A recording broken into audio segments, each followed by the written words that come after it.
Good morning students. बच्चों, हमने centre of mass and rotational motion या system of particles and rotational motion start किया था। तो लास्ट वीडियो में हमने सेंटर ऑफ मास डिस्कस किया था, राइट। उसके बाद इक्वेशंस भी पढ़ी हैं हमने, इक्विलिब्रियम भी पढ़ा है। उसके जो न्यूमेरिकल्स हैं वो हम क्लास में डिस्कस करेंगे। अभी हम हमारा नेक्स्ट चैप्टर स्टार्ट करते हैं, सेकेंड चैप्टर 5th यूनिट का, that is moment of inertia.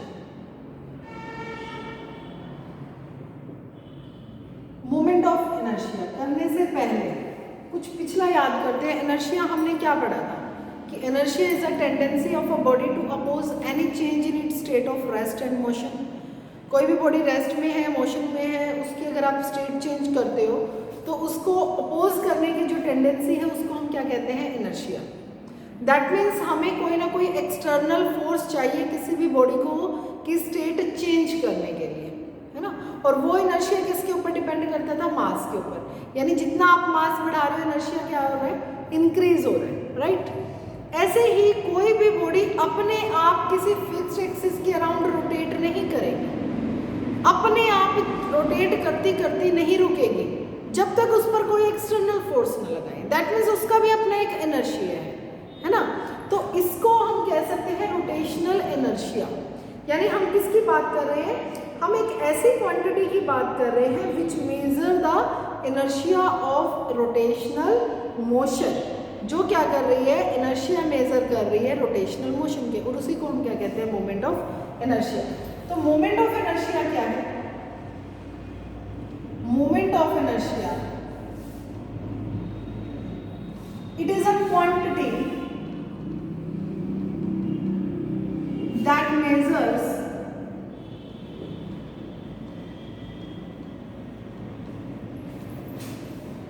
inertia of rotational motion of a body, तो उसको हम क्या कहते हैं, मोमेंट ऑफ इनर्शिया। कैसे फाइंड करते हैं moment of inertia, it is equal, I से डिनोट करते हैं, it is equal to summation of I is equal to 1 to n MI/R I square. यानी I is equal to M1R1 square, M2R2 square, M3R3 square up to MNRN square. यानी हम ये भी कह सकते हैं कि मोमेंट ऑफ इनर्शिया क्या है, it is equal to sum of product of mass of each particle and the square of the perpendicular their respective perpendicular distance from the axis of rotation। यानी इसका मास कितना है, moment of inertia about a given axis is sum of all masses of the particles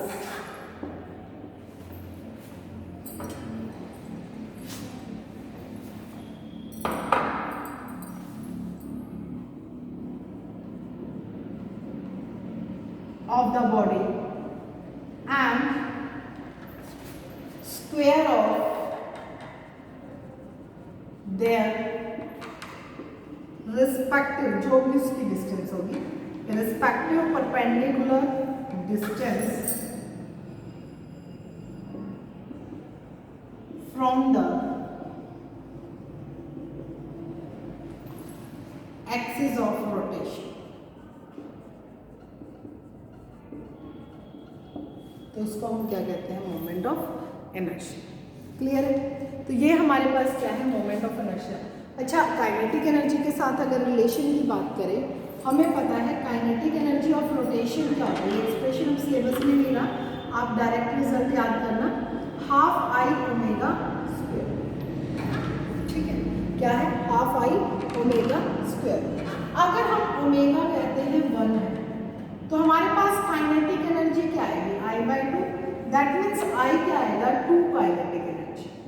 यानी moment of inertia is double of kinetic energy of rotation if body moves with unit angular velocity. अगर उसकी angular velocity 1 है तो जो भी उसकी kinetic energy of rotation होगा उसका डबल क्या होगा, उसका मोमेंट ऑफ इनर्शिया। नोट कर लें। तो हमने कहा अगर एक वेलोसिटी 1 है तो मोमेंट ऑफ इनर्शिया क्या होगा, डबल ऑफ काइनेटिक एनर्जी। तो कैसे डिफाइन करेंगे, moment of inertia of a body about a given axis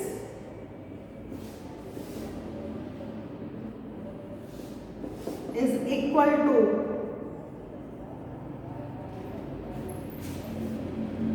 twice the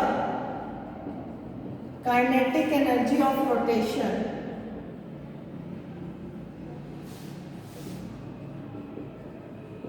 of a body, of that body rotating with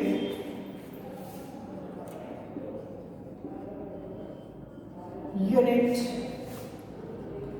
angular velocity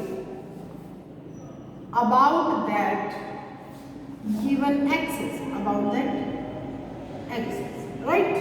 तो उसको हम बोलते हैं मोमेंट ऑफ इनर्शिया। तो यूनिट की अगर हम बात करें, हमने कहा I इज इक्वल टू क्या है, summation I is equal to 1 to n MIR², यानी SI यूनिट क्या बनेगी इसकी, किलोग्राम मीटर स्क्वायर, CGS क्या बनेगी, ग्राम सेंटीमीटर स्क्वायर, डायमेंशन क्या बनेगी M1L2T0, ठीक है। जैसे डेंसिटी है वो टेंसर है, तो ये भी क्या है, टेंसर टर्म है। क्लियर। अब बात आती है इसकी सिग्निफिकेंस की। जो रोल मास का है लीनियर मोशन के अंदर, जो रोल मास का है लीनियर मोशन के अंदर, same role moment of inertia क्या है, रोटेशनल मोशन के अंदर। क्योंकि सिंपल सी बात है, देखो मास लीनियर मोशन में क्या होता है, मास ही रिप्रेजेंट करता है इनर्शिया को, यानी मास अपोज करता है। मास क्या करता है, टेंडेंसी होती है मास की वजह से अपोज करने की, अगर वो स्टेट चेंज हो। सेम यहाँ पे रोटेशनल मोशन के अंदर है।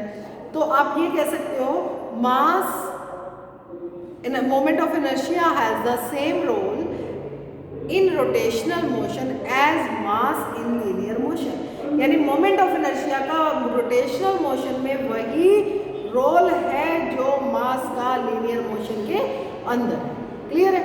तो नोट करें पहले, फिर इसके बाद हम करते हैं नेक्स्ट है हमारे पास topic radius of gyration.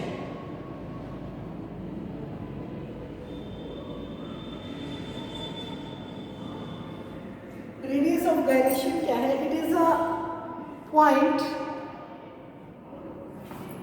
From the axis of rotation, या आप कह सकते हो it is perpendicular distance,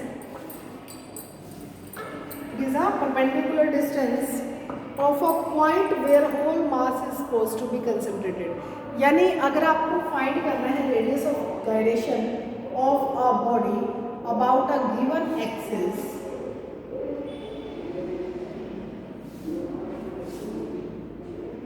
is the perpendicular distance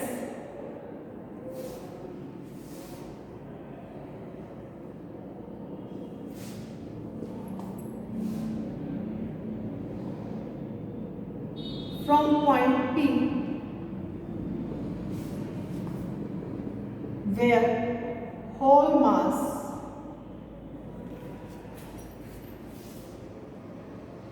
of the body is supposed to be concentrated.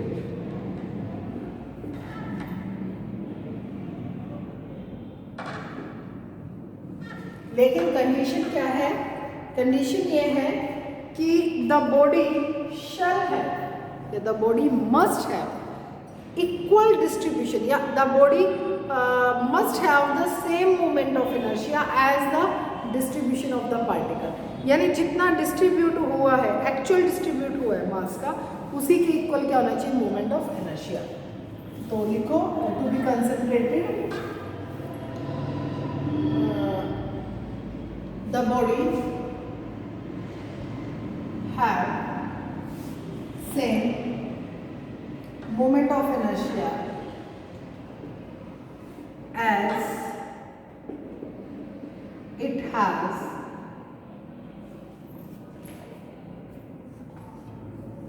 with the actual distribution of mass. इसको हम denote किससे करते हैं? K से। किससे डिनोट करते हैं? K से। तो कैसे करेंगे? देखो, सपोज करो ये हमारे पास कोई एक्सिस है रोटेशन का, इसके अराउंड ये बॉडी रोटेट कर रही है विद एंगुलर वेलोसिटी ओमेगा। इसके अंदर बहुत सारे पार्टिकल हैं, M1, M2, M3, Mn, ठीक है। डिस्टेंस है R1, R2, R3, R। तो रेडियस ऑफ गायरेशन क्या है? मैंने कहा कि perpendicular distance of the axis of rotation,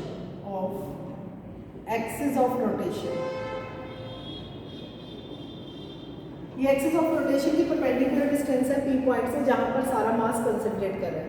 जिस पॉइंट पर सारा मास लाई करता है उस पॉइंट को हम सेंटर ऑफ मास बोलते हैं। सपोज करो इसका सेंटर ऑफ मास यहाँ है, जहां पर सारा मास लाई कर रहा है। तो इस एक्सिस ऑफ रोटेशन से इस पॉइंट की जो परपेंडिकुलर डिस्टेंस है वो क्या है? यहाँ पर रेडियस ऑफ गायरेशन। क्या है वो? यहाँ पर रेडियस ऑफ गायरेशन। तो रेडियस ऑफ गायरेशन को हम कैसे डिफाइन करेंगे? It is defined as the perpendicular distance of the axis of rotation from point P where whole mass is supposed to be concentrated, and the body shall have same moment of inertia as it has equal distribution of mass, कि equal distribution है mass। Clear? तो by definition हम करते हैं, by definition I किसके equal था? Summation I is equal to 1 to n mi ri square। इसको हम लिख सकते हैं summation m1 r1 square m2 r2 square up to mn rn square. यही आएगा, ठीक है। अब हमने मान लिया कि मान लो इसने क्या कहा था? इक्वल डिस्ट्रीब्यूशन ऑफ मास बोला हुआ है ना, मास का क्या हुआ है? इक्वल डिस्ट्रीब्यूशन हुआ है। तो इसका मतलब as it has equal distribution of mass, so m1 is equal to m2 is equal to m3 is equal to mn is equal to m। सारा m के इक्वल आएगा, है ना। m क्या करोगे? कॉमन ले लोगे, क्या बचा? r1 square r2 square up to rn square. Clear? Note करें। अब n से मल्टीप्लाई n से डिवाइड करो, m multiply n r1 square r2 square up to rn square by n। m into n, m into n। एक particle का mass m है, n particles हैं, तो ये किसको रिप्रेजेंट करेगा? Total mass of body. इसका मतलब ये किसके इक्वल आएगा? m r1 square r2 square up to rn square by n। If m total mass of body is concentrated at point P,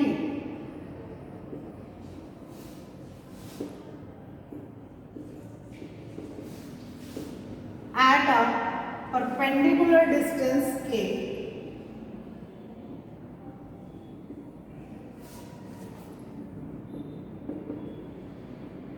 from axis of rotation,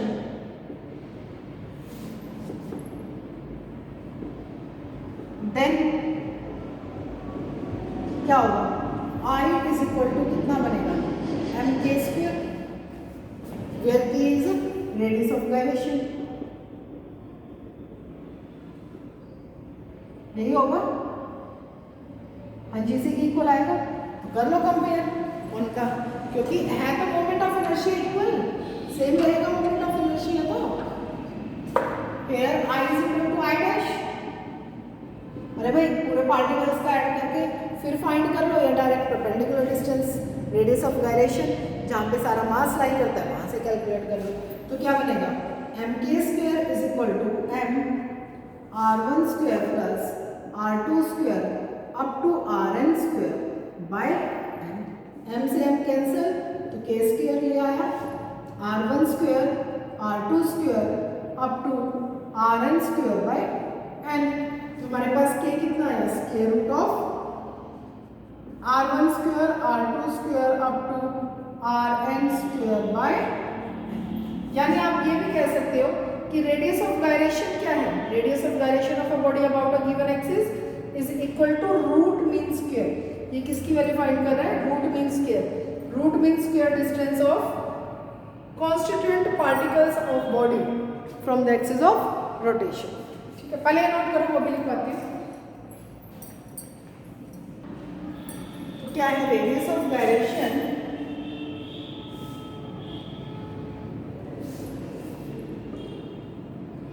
is defined as root mean square distance of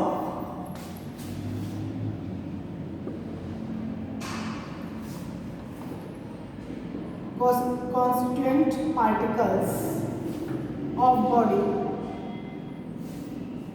from the axis of rotation। ठीक है, उसको हम क्या बोलते हैं, radius of gyration. Clear, समझ आ गई। अच्छा, रेडियस ऑफ गायरेशन जो है वो डिपेंड किसके ऊपर करता है, तो फर्स्ट पॉइंट लिख देना, ये डिपेंड करता है shape and size of body, body shape and size of body. भाई बॉडी की शेप क्या है, साइज क्या है, इसके ऊपर डिपेंड करेगा।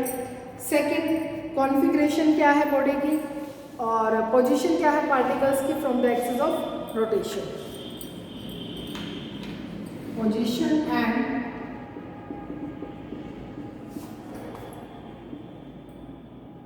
Configuration of particles from axis of rotation.